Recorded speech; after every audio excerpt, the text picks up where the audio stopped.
வணக்கம் dear +1 students. இப்போ சமீபத்தில் +2 எக்ஸாம் நடந்தது இல்லைங்களா? அதுக்கு ஒரு 3 டேஸ்க்கு முன்னாடி 4 டேஸ்க்கு முன்னாடி இந்த மாதிரி ஒரு பதிவு ஒன்று பதிவிட்டிருந்தேன். அந்த பதிவுலேருந்து ஒரு கம்பல்சரி ப்ராப்ளம் 3 மார்க்ஸில் வந்தது. அது ஒரு மாணவர் அதை ஃபாலோ பண்ணி கடைசியாக எனக்கு ஒரு மெசேஜ் பண்ணியிருந்தாங்க.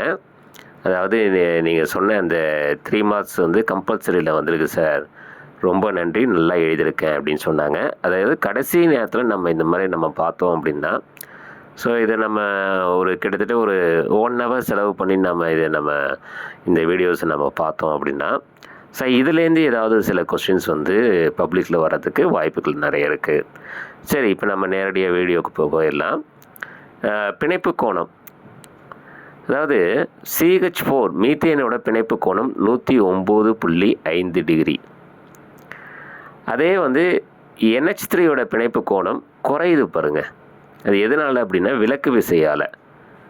அது என்ன சொல்லுவாங்கன்னா LP-BP விலக்கு விசை, லோன் பேர் பாண்டட் பேர் விலக்கு விசையால் குறையுது 107 டிகிரியா.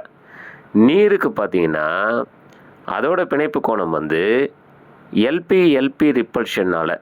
இதெல்லாம் VACPR கொள்கை அப்படிங்கிற கொள்கையை நம்ம பார்க்கலாம்.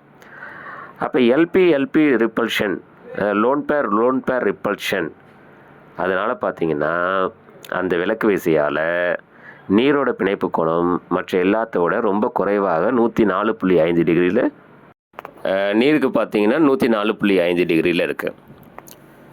சரி, உங்களுக்கு கொஸ்டின்ஸ் எப்படி கேட்கலாம் அப்படின்னா 1 மார்க்கில் கேட்கலாம்.